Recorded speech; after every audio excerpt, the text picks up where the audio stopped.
Saving का life के अंदर बहुत इंपॉर्टेंस है, बिकॉज सेविंग मैं मानता हूँ इज अर्निंग। आज अगर आप सेव करते हैं और उसको प्रॉपरली इन्वेस्ट करते हैं, उसकी रिटर्न से आप अपनी लाइफ को काफ़ी हद तक सिक्योर कर सकते हैं। ज़िंदगी में हर तरह के उतार चढ़ाव आते हैं। ज़िंदगी में आपको बच्चों की हायर एजुकेशन के लिए पैसा चाहिए, बच्चों की शादी के लिए पैसा चाहिए, कोई हेल्थ प्रॉब्लम हो जाती है उसके लिए पैसा चाहिए।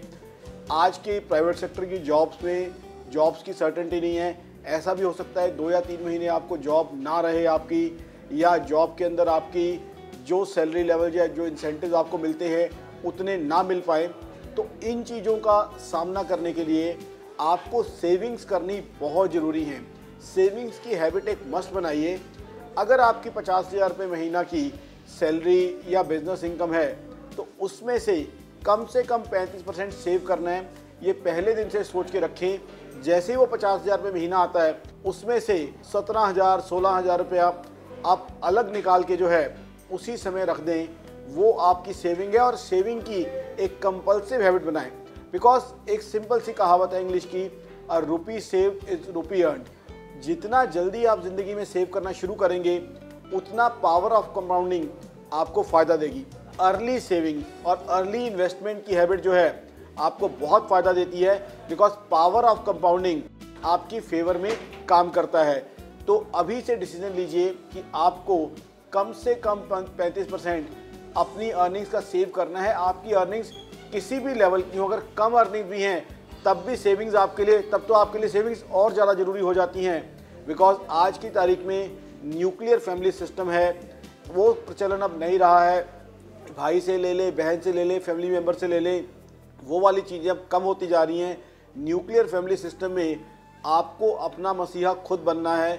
तो एटलीस्ट पैसे के हिसाब से अपनी सेविंग्स करना बहुत ज़रूरी है। और मेरे हिसाब से इन्वेस्टमेंट की, अगर आप कीज़ टू इन्वेस्टमेंट पूछो, सबसे पहली की टू इन्वेस्टमेंट है सेविंग, उसके बाद सब्सिक्वेंटली इन्वेस्टमेंट का नंबर आता है। सेविंग में सेल्फ डिसिप्लिन का होना बहुत ज़रूरी है। यानी एक ऐसी हैबिट डालनी है कि हर महीने इतनी सेविंग होनी है। उसका एक ज़रिया है पोस्ट ऑफिस की रेकरिंग डिपॉजिट या बैंक की रेकरिंग डिपॉजिट। उसके अंदर हर महीने आपको एक फिक्स सम पोस्ट ऑफिस या बैंक के अंदर जमा करनी ही करनी है। तो उससे क्या है, अगर आपको खर्चे की टेम्पटेशन रहती है वो टेम्पटेशन आपकी बच जाएगी। बिकॉज आपको पता है कि अगर आपने पोस्ट ऑफिस की आरडी में वो पैसा हर महीने नहीं डाला तो वो आपकी लैप्स हो जाएगी और आपको उसका जुर्माना देना पड़ेगा। तो एक तरीके से आपकी वो इंस्टॉलमेंट बन जाएगी, कंपल्सिव सेविंग हैबिट हो जाएगी। तो खासकर जो गृहिणियाँ स्टार्ट करना चाहती हैं या जो इस प्रैक्टिकल टेम्पटेशन से परेशान रहती हैं कि मुझे जो पैसा मेरे पास है कहीं इसको शॉपिंग करने में इस्तेमाल ना कर लूँ, कोई नई चीज़ ना खरीद लूँ, उनके लिए मैं सुझाव दूंगा रेकरिंग फिक्स डिपॉजिट या रेकरिंग पोस्ट ऑफिस डिपॉजिट रखें, ताकि हर महीने उनके लिए कंपल्शन बन जाए कि इतनी अमाउंट तो मुझे निकालनी ही निकालनी है। तो जाहिर सी बात है, जब उतनी अमाउंट अलग रखी जाएगी तो घर के खर्चों के लिए या जो इन्जॉयमेंट के लिए पैसा है वो उसको माइनस करके बाकी का पैसा ही यूज़ होगा। ये एक बहुत अच्छी इंपॉर्टेंट सेल्फ डिसिप्लिन आप रखिए। इसके अलावा म्यूचुअल फंड में सिस्टमेटिक इन्वेस्टमेंट प्लान है जिसमें मात्र 500 रुपये महीना तक आप सब्सक्राइब कर सकते हैं। तो मैं गृहिणियों को सजेस्ट करूंगा कि एक SIP, एक इक्विटी डाइवर्सिफाइड म्यूचुअल फंड की आपके पास होनी चाहिए। उससे आपकी लॉन्ग टर्म वेल्थ क्रिएशन होगी। ऑलरेडी आप देख रहे हैं स्टॉक मार्केट जो इंडेक्स 1978 में 100 पे था, आज वो तमाम इश्यूज़ के बावजूद 19,900 पे ट्रेड कर रहा है। तो इक्विटीज़ किस तरीके से अच्छी रिटर्न दे रही हैं इसका एग्जीबिशन आपके सामने है। देखिए, समराइज मैं इस तरीके से करना चाहता हूँ। सबसे पहली सीढ़ी है इन्वेस्टमेंट की सेविंग। आप अपने खर्चों में कटौती करके एक डिसिप्लिन बनाएं कि इतना पैसा हर महीने आपको सेव करना ही करना है। बिकॉज इन्वेस्टमेंट तभी होगी जब आपकी सेविंग होगी। सेविंग करने के 2 तरीके हैं। एक तो कंपल्सिव रेकरिंग डिपॉजिट रखें जिसमें हर महीने आपको एक अमाउंट देनी है, तो उससे आपकी सेविंग करना आपके लिए एक कंपल्शन हो जाएगी। दूसरा ये है कि आप पिगी बैंक का सिस्टम भी रख सकती हैं जिसमें डेली की आप सेविंग, चाहे आपकी हो या आपके बच्चों की, वो इकट्ठी कर सकती हैं।